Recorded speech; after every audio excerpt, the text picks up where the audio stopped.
अस्सलाम वालेकुम friend, this is Ahmad लतीफ़ गुमन। तो चलिए आज की वीडियो स्टार्ट करते हैं। लास्ट वीडियो मैंने देखा था कि हमने अपनी पावर बीम को किस तरह से as a access point mode में कॉन्फ़िगर कर सकते हैं। इस वीडियो में हम देखेंगे हम उसको एज अ स्टेशन या एंड डिवाइस किस तरह से कॉन्फ़िगर कर सकते हैं। तो उसके लिए क्या करना पड़ेगा, सबसे पहले हमें नेटवर्क में जाना पड़ेगा। इसको लॉगिन पेज को असेस करने के लिए ये हम ऑलरेडी वीडियो क्रिएट कर चुके हैं, लेकिन फिर भी एहतियातन मैं कोशिश करूंगा कि हर वीडियो के स्टार्ट पे ये कॉन्फ़िगरेशन आप लोगों को करके दिखा दूं कि हम इसके पेज को किस तरह से आईपी असाइन कर सकते हैं असेस करने के लिए। तो खैर, मैं गया हूँ यहाँ पे अपने इथरनेट में, उसके बाद सॉरी चेंज अडाप्टर ऑप्शन में इथरनेट की प्रॉपर्टी में जाएंगे। यहाँ पे ऑप्शन मिलेगी आपको TCP/IP4 की, इसकी प्रॉपर्टी में जाएंगे। तो आपको पता है इसका जितने भी UBNT की डिवाइसेस हैं उनको लॉगिन पेज असेस करने के लिए 1.20 के पैसे हम असेस कर सकते हैं। तो हम यहाँ पे उसी का नेटवर्क दे देते हैं 1 का। सबनेट मास्क जो है वो बाय डिफ़ॉल्ट रहने देंगे। गेटवे अगर आप देना चाहते हैं तो दे दीजिए, जब भाई इसकी ज़रूरत नहीं पड़ेगी। गेटवे हमेशा 1.1 से चलेगा। मैं आपको खैर हम इसको स्किप भी कर सकते हैं, इसकी कोई इतनी ज़रूरत नहीं होती है, लेकिन फिर भी 1 जो होता है वो हमेशा गेटवे के लिए रिजर्व्ड होता है, और जो 20 है वो इस डिवाइस के लिए रिजर्व्ड है। इसके अलावा आप कोई भी नेटवर्क इसको दे देते हैं। तो यहाँ पे ये आइडेंटिफाइड पे चला गया है, हम इसको क्लोज कर देते हैं। तो सिंपल। अब हम आ जाएंगे यहाँ पे अपने आप कोई भी ब्राउज़र इस्तेमाल कर सकते हैं। गूगल क्रोम हो सकता है, फायरफॉक्स हो सकता है, इंटरनेट एक्सप्लोरर, एज, ओपेरा, कोई भी किसी किस्म का। तो खैर हम गूगल क्रोम इस्तेमाल कर रहे हैं। तो यहाँ पे अब मैं टाइप कर देता हूँ 192.168.1.20 और एंटर कर देता हूँ। तो एंटर करूँगा तो ये देखिए ये पेजेस ने असेस कर ली है।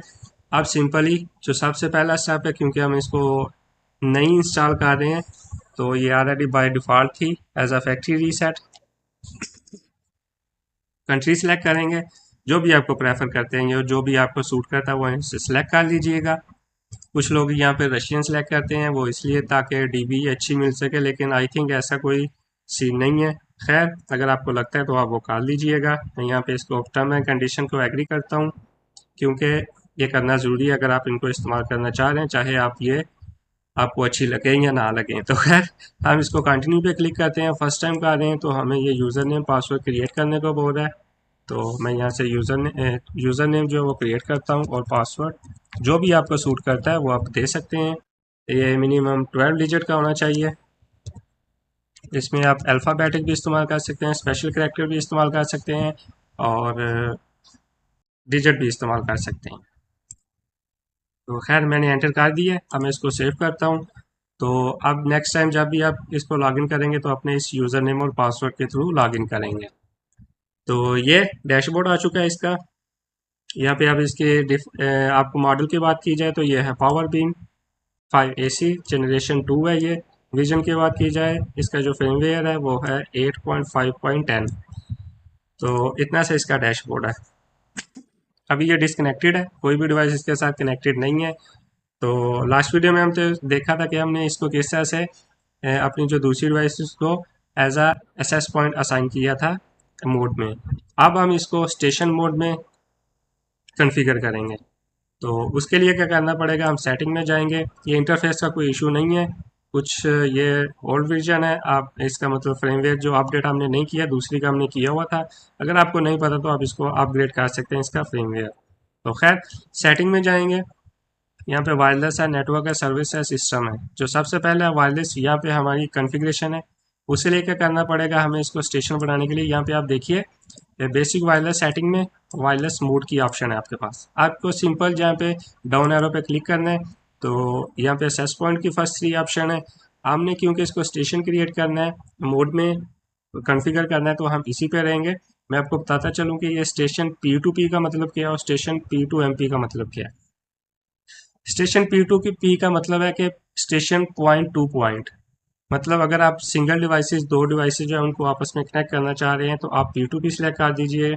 अगर आप मल्टीपल डिवाइस इस्तेमाल करना चाह रहे हैं, मतलब एयर लिंक के साथ आगे कुछ 2 4 6 जितनी भी आप डिवाइसेस कनेक्ट करने जा रहे हैं स्टेशन, तो आप यहाँ पे सेकंड ऑप्शन इस्तेमाल कीजिएगा, लास्ट वाली।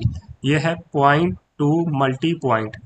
तो हम क्योंकि सिंगल का आ रहे हैं तो मैं इसी को रहने देता हूँ, स्टेशन P2P मतलब पॉइंट टू पॉइंट।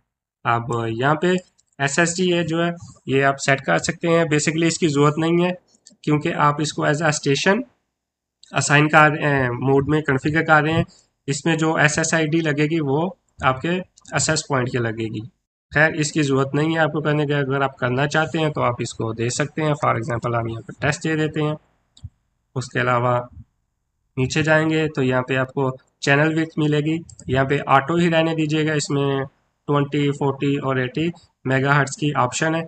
आपको फर्दर सिंगल सेलेक्ट करने की ज़रूरत नहीं है, आप इसको ऑटो रहने दीजिए। ओके, नेक्स्ट ऑप्शन एंटीना की आ गई। यहाँ पे आपने और किसी किस्म की कोई सेटिंग नहीं करनी है। एंटीना आ गया यहाँ पे, आप इसको इसकी DBI जो है यहाँ पे ऑटो भी रहने दे सकते हैं। फीड ओनली -30 DBI यहाँ पे भी आप कर सकते हैं। इसका बेसिकली इशू क्या है, इसमें आप करेंगे तो आप इसको ऑफ कर दीजिएगा कैलकुलेट लिमिट जो है इसकी। ऑफ करने के बाद इसकी जो आउटपुट पावर है आप इसको फुल कर दीजिएगा। ये 24 DBI आ रही है हमारे पास। उसके अलावा ऑटो एडजस्ट डिस्टेंस है, अभी ये 0.4 है, आप इसको भी ऑफ कर दीजिएगा। और डिस्टेंस जो है ये फुल कर दीजिएगा, क्योंकि ये 22.5 किलोमीटर तक की डिवाइसेस को कनेक्ट कर सकता है। तो खैर हमने इसको कर दिया है। अब नीचे जाएंगे, नीचे ऐसी कोई सेटिंग नहीं है। अगर आप इसको वायरलेस की सेटिंग देना चाह रहे हैं, यहाँ पे भी ज़रूरत नहीं है, क्योंकि ये वायरलेस में होती है। जो हमने असेस पॉइंट असाइन करना है यहाँ पे उसका पासवर्ड लगना होता है। तो यहाँ पे भी इसको ज़रूरत नहीं है कुछ भी करने की, सिर्फ इतनी सी सेटिंग थी। इसकी भी ज़रूरत नहीं है और इसकी भी ज़रूरत नहीं है। फिर भी अगर आप देना चाहते हैं तो आप यहाँ पे कुछ भी एंटर कर दीजिए। ओके, उसके बाद नेक्स्ट ऑप्शन यहाँ पे नेटवर्क में अगर आप इसको स्टैटिक IP देना चाहते हैं, यहाँ पे आप चेंज कर सकते हैं। फर्दर इसकी ज़रूरत नहीं है, क्योंकि ये जितनी भी कनेक्टिविटी होगी ये हमारी असेस पॉइंट की इसमें ऑटोमेटिकली जब हम इसको कनेक्ट करेंगे तो ये सारी की सेटिंग वहाँ से पिक कर लेगा। तो खैर लॉगिन पेज के लिए अगर आप इसको चेंज करना चाहते हैं, ये जो हमने किया 192.168.1.20, अगर आप इसको चेंज करना चाहते हैं तो आप कर सकते हैं फर्दर, लेकिन हम नहीं करेंगे क्योंकि हमें इसकी ज़रूरत नहीं है। सर्विसेज में जाएंगे, ज़रूरत नहीं है। सिस्टम में जाएंगे, यहाँ पे भी ज़रूरत नहीं है। जस्ट सिंपली डिवाइस का नेम आप यहाँ पे चेंज कर सकते हैं जो भी आपको चाहिए। तो हम यहाँ पे कुछ भी आप टाइप कर सकते हैं, इसकी भी इतनी कोई ख़ास ज़रूरत नहीं होती है। तो खैर इतना करने के बाद हम सेव टू चेंज कर देंगे